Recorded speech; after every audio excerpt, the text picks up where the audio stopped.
Hey, hey, gang. Hey, I almost ain't make it to this. You know what I'm saying? Hey, look. I almost ain't make it, but I'm in this. Oh, hey, I woke up. TMZ said, I said, oh, blood. No. Chin up, chest out. What's I happening? get What we blood doing? immediately. Blood said, hey, you almost kill me? Try to get my nigga. Gotta be quicker than that. Come on. Hey. Huh. Y'all remember this from yesterday?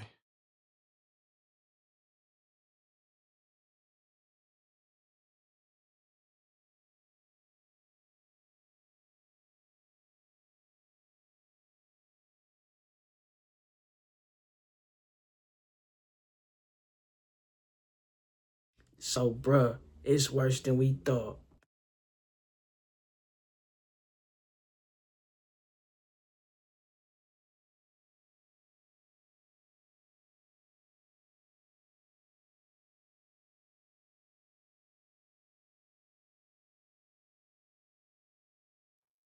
All right. The biggest question is why now? What you talking about? We just heard of a deposition that was done last year. So I'm trying to understand what the hell going on. Drakeo's security guard says YG brandished knife during fatal backstage brawl. During a court deposition, a former security guard for LA rapper Drakeo the Ruler says he saw a masked YG and two others in his entourage brandish short blades moments before Drakeo was stabbed at Once Upon a Time in LA festival in 2021. YG has repeatedly denied involvement in Drakeo's death, saying he learned about a killing after arriving at I thought he was on stage performing, bruh.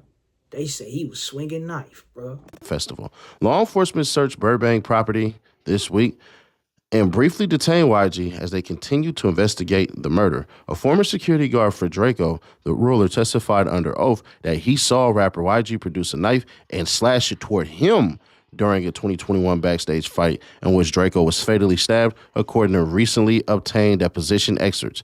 Alec Cooper III, who was part of Drakeo's security detail at Once Upon a Time in LA festival, said YG was front and center during the December 18, 2021 brawl and was one of three men he saw carrying what appeared to be short improvised knives. He said YG, whose real name is Keon Jackson, was wearing a ski mask, but he recognized the rapper's hazel eyes as he tried to protect Drakeo, whose legal name is Darrell Caldwell Jr.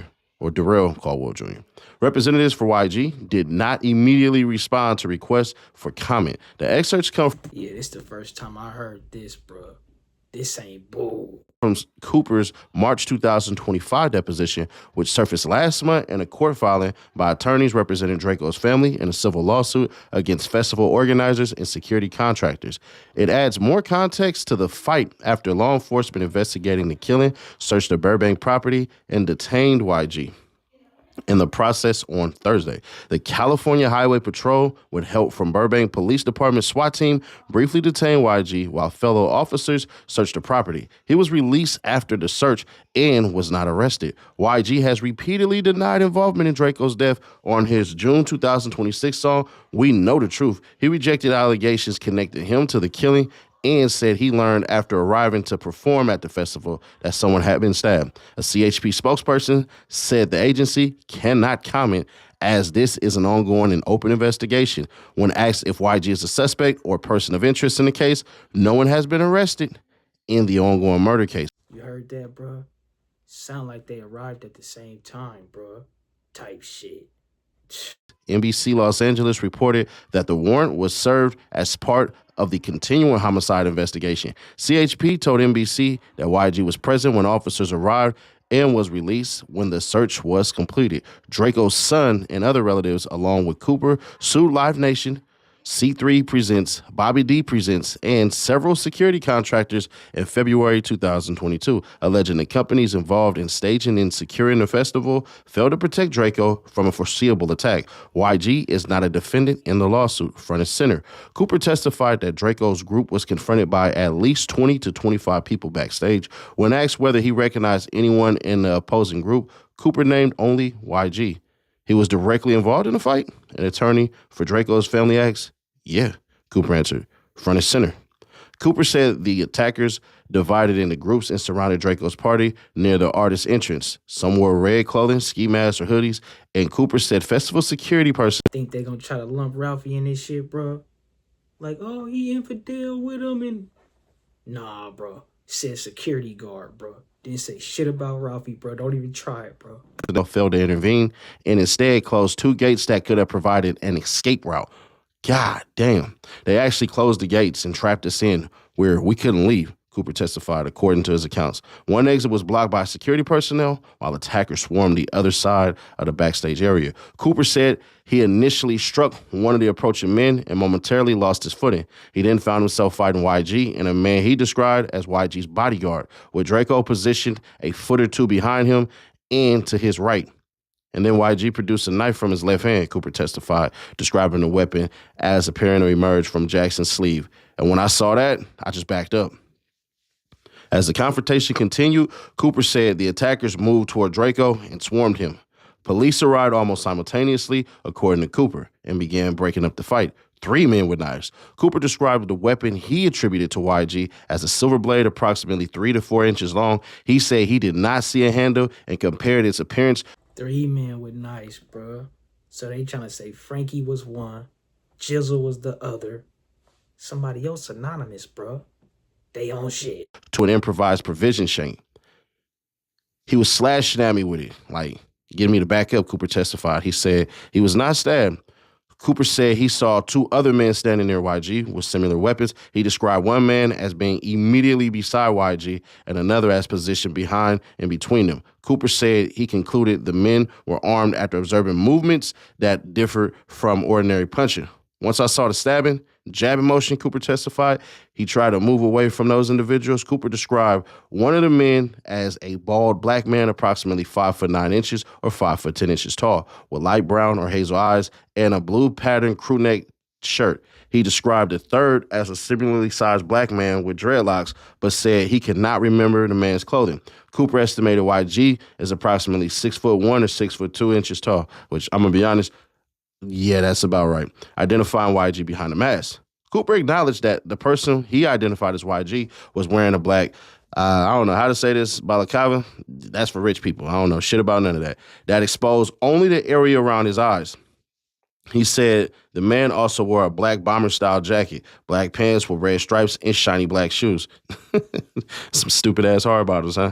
Asked how he could make the identification with much of the man's face covered, Cooper said he had met YG a lot and recognized his eyes, body, type, height, walk, and demeanor. Cooper also testified that members of the attacking group taunted Drakeo during the confrontation. He recalled hearing statements including, "Is that Drakeo?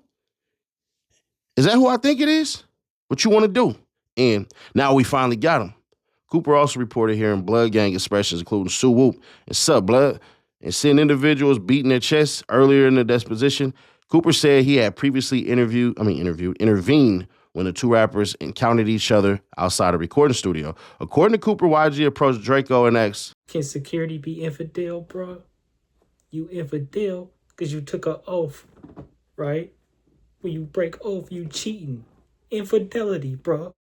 "What's up with all that internet stuff?" Cooper said he had to defuse the encounter. Cooper also cited Drakeo's 2021 song, Ingleweird, interviews and music released by artists associated with the 2 camps as evidence of an escalating dispute. He recalled a summer 2021 interview featuring YG and 2 other artists in which, according to Cooper, someone said, "We don't do that internet stuff. The homies gonna get you." Cooper testified that the history led him to warn Drakeo before the festival that more security was needed. He believed there was a substantial chance the 2 artists or their entourages would encounter each other as Drakeo left the stage or festival grounds.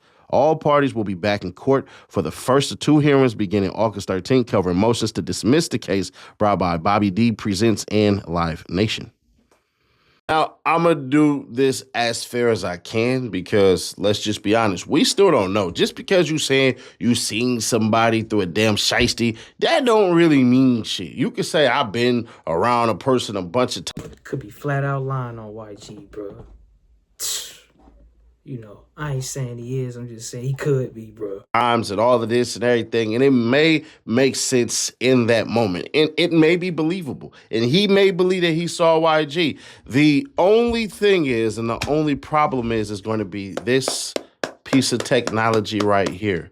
If he had it on him, or if this technology that's right here, if there is footage of Drakeo the Ruler being attacked and all this shit, and YG over there with them hard bottom stomping and shit and everything, he's going to be in the clear.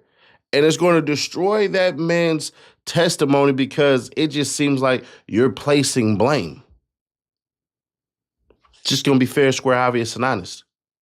But now that we have this testimony, now that we have this deposition, will he be taking that and essentially going to the grand jury with it? Excuse me. And will he be going to the grand jury with it? Because that's all anybody give a damn about. Is what you going to say, is what you said, is that going to be used in the courtroom? Because in the court of public opinion, that may work a little bit for people like me. I got to see a little more hard, concrete evidence. Now, why were they searching the... I'm going to keep it real, bro. I ain't seen no footage that try to point out YG stabbing nobody, bro. Not even Frankie, bro. But yeah, I ain't really look for none. I mean, damn warehouse and all that for YG. Well, it's clear that they're looking for weapons. And it's clear that they're looking for clothing. That's all it is. Weapons and attire. The phone and all this shit, if YG would have looked like, oh shit, they snatched my phone and all that, then it would have been something. But at times, they sometimes don't even need his actual phone because the messages from that day already stored. So you don't necessarily have to worry about any of that. But I'd be curious to see what happens from here because they didn't just do all of this shit for no reason. It's a hell of a reason why they did it. And the reason why they're doing it is they're following up more evidence to actually make a concrete argument, meaning if you gave it a percentage, you would say about 75 to 80% done. So about 25% to 20% already done with an active investigation, which to me means it's not going to be one arrest. You're probably looking at about 4 or 5. Who those 4 or 5 are, I don't know. The bare minimum I would go is 3, but something about that number for me, seeing this much activity, stretching this long, they're trying. You know, that conspiracy charge like a net, bro. They gotta make it a conspiracy to wrap everybody up, bro. Trying to come through and slam the damn book and go, give them life. And whoever decides they want to show their belly and want to snitch, give them about a good 15 years. They're building something that is so concrete that you're going to be looking at people trying to get plea deals for about 40 to 50 years. That's what you're looking at. There is no way that they've concluded this for this long and they're not getting ready for some type of grand jury presentation to absolutely obliterate him in court. They had to hit a home run, a grand slam, a slam dunk, whatever sports analogy you want to hit, because people will disappear. Mexico ain't that goddamn far. You see what I'm saying? Not saying that people gonna run to Mexico, but you get what I mean. They're trying to make sure that whatever evidence they have, whatever suspects they have is the ironclad ones, because once they go to trial and see certain things, it's not like people can't pay attention and go, oh, let me get rid of this, get rid of that. Do I think YG had anything to do with it? I hope to God not. I hope YG wasn't that damn stupid.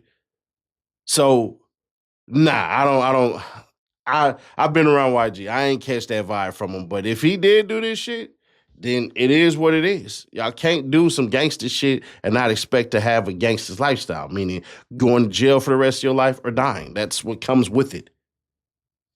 No conversation here. So we'll see what happens, man. Subscribe. Man, Blood gotta hit that border to change his name to Frankie Ramirez, bruh. Think somebody gonna give it up, bruh? You know how it get. You know what I mean? When they put the squeeze on him. You know, this is the first time I heard that theory, though, bruh. About Jizzle being the Blade Man. Say it was Frankie, bruh. Never heard Jizzle in this shit, bruh. Frankie, my bad, bruh. They putting shit on you, too, bro. You know? But long live the ruler, bro. Yeah, y'all niggas let me know. Say ho, you can't be playing with that paper, ho. Nigga need that yaper, need it now and not later, ho. Say ho, you can't be playing with that paper, ho. Nigga need that yaper, need it now and not later, ho. Say ho, you can't be playing with that paper, ho. Nigga need that yaper.